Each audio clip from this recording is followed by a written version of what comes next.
জনাব তারেক রহমান 3 মাস আগে কড়াইল বস্তিতে আগুন লেগেছিল। জনাব তারেক রহমান গতকাল সেখানে গিয়ে বলেছেন, প্রতিশ্রুতি দিয়েছেন যে ফ্ল্যাট নির্মাণ করে দিবেন। এটা নির্বাচনী যে আইন রয়েছে এবং নির্বাচনী যে বিধান রয়েছে সেটা সরাসরি লঙ্ঘন। আমরা দেখতে পাচ্ছি জনাব নাহিদ ইসলামকে শোকজ দেওয়া হয়, কিন্তু তারেক রহমান গতকাল যখন সরাসরি এই ধরনের প্রতিশ্রুতি দিয়ে বেড়াচ্ছেন, আমরা মনে করি নির্বাচন কমিশন এখানে নিশ্চুপ থেকেছেন এবং প্রশাসন একদিকে হেলে যাচ্ছেন।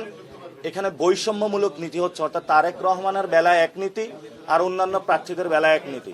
এবং আমাকেও শোকজ করা হয়েছে গণভোটের পক্ষে হ্যাঁ ক্যাম্পেইন করার জন্য। আমি যখন একটি ব্যানার লাগিয়েছি তারা সেটা অনুযায়ী আমাকে শোকজ করেছিল এবং সেই ব্যানারে কোনো প্রতীক ছিল না, এবং সেই ব্যানারটা সিটি কর্পোরেশনের লোক, বিএনপির লোক, ম্যাজিস্ট্রেট একসাথে গিয়ে সেটা তুলেছে। আমাদের প্রশ্ন, প্রশাসন এবং বিএনপি একসাথে কি এখানে কাজ করবে? যদি করে থাকে তাহলে ঢাকা 8-এ সুষ্ঠু নির্বাচনের নিশ্চয়তা বিধানটা করবে কে? যদি আপনাদের কোনো প্রশ্ন থাকে বলতে পারেন। নাসির ভাই, একটা ছোট্ট একটা প্রশ্ন। ঢাকা 8 আসন অন্যতম আগামী নির্বাচনে একটি আলোচিত আসন। এই আসনে যারা আপনারা মূলত আলোচিত প্রার্থী আছেন তুলনামূলক অন্যান্য প্রার্থীদের তুলনায়, তাদের নিয়ে আমরা দেখেছি যে বিগত দিনগুলোতে তাদের দুই দলের সমর্থকদের মধ্যে পরস্পর বিরোধী এক ধরনের প্রচারণা চলছে। কার মধ্যে? বিশেষ করে আপনাদের জামাত সমর্থিত যারা আপনারা আছেন এবং বিএনপি সমর্থিত যারা আছেন, তাদের প্রার্থীদের যারা সমর্থক রয়েছেন অনেক জায়গায় অনেক প্রার্থীদের বিরুদ্ধে অভিযোগ উঠছে। এমন প্রেক্ষাপটে আগামী নির্বাচনী যে পরিবেশ, সেই পরিবেশটা নিয়ে আপনাদের অবজারভেশনটা কি সেটা একটু বলেন। কোয়ালিটি সম্পন্ন আন্তর্জাতিক মানের still bar CSRM, committed for better still. প্রথমত আমরা এখনো তো আজকে প্রতীক বরাদ্দ পেয়েছি, আজকে থেকে নির্বাচনী পরিবেশে আমরা কাজ শুরু করতে পারবো, কালকে থেকে আনুষ্ঠানিক প্রচারণার মাধ্যমে। কিন্তু এর মধ্যেই আমাদের একটা আজাদী যাত্রা চলছে। সেটাতে আমরা বলেছিলাম বাংলাদেশের যে পরাধীনতা রয়েছে, সাংস্কৃতিক, অর্থনৈতিক এবং রাজনৈতিক গোলামি, সেটা থেকে মুক্তির জন্য আমরা লড়াই করছি। এবং ঢাকা 8-এ আমরা প্রতিশ্রুতি দিয়েছিলাম, ক্যাম্পেইনে জনগণের সচেতনতা করছি যে এখানে প্রচুর পরিমাণ চাঁদাবাজি হচ্ছে এবং এই চাঁদাবাজি গ্যামলিনের টাকা দিয়ে ইলেকশনকে ম্যানিপুলেট করার একটা সম্ভাবনা রয়েছে। সেই জায়গায় আমরা চাঁদাবাজির বিরুদ্ধে কাজ করছি।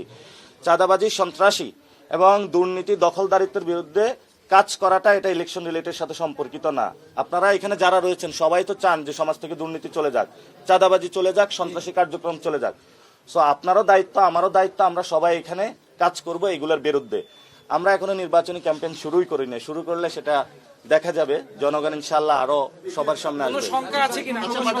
প্রশ্ন আপনার কাছে, প্রথম প্রশ্ন হচ্ছে যে আপনি যে ধরনের অভিযোগের কথা বললেন, এখন নির্বাচনী যে প্রচারণা আনুষ্ঠানিক সেটি শুরু হয়নি, কিন্তু আপনি নিজে বলছেন যে নির্বাচন কমিশন দ্বিমুখী আচরণ করছে। এটি যদি অব্যাহত থাকে তাহলে আগামী নির্বাচন কতটা সুষ্ঠু হবে এবং গ্রহণযোগ্য হবে সেটি নিয়ে আপনার কোনো শঙ্কা আছে কিনা? আর দ্বিতীয় কথা হলো যে আপনার দল, আপনি বলছেন যে হাদি ভাইয়ের কবর জিয়ারত করে আপনারা নির্বাচন প্রচারণা শুরু করবেন, এটা কি আপনার দলীয় সিদ্ধান্ত না আপনার ব্যক্তিগত সিদ্ধান্ত? এটা ঢাকা 8 আসনের সিদ্ধান্ত, আমাদের ব্যক্তিগত সিদ্ধান্ত।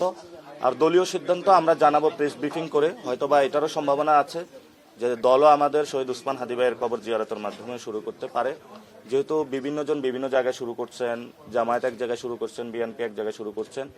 এবং আমরা বরাবর বলে আসছি বিএনপির যে ধরনের নীতি আর কর্মকাণ্ড নিয়েছে, অর্থাৎ আপনি প্রথমে জনগণের পকেটের টাকা যে কেটে নিয়েছে ঋণখেলাপি, আপনি তাকে বৈধতা দিয়ে দিচ্ছেন। এবং ইসি সানাউল্লাহ বলেছেন যে আমরা অনেক মন ভরা কষ্ট নিয়ে তাদেরকে হলো অ্যাপ্রুভাল দিয়ে দিয়েছি।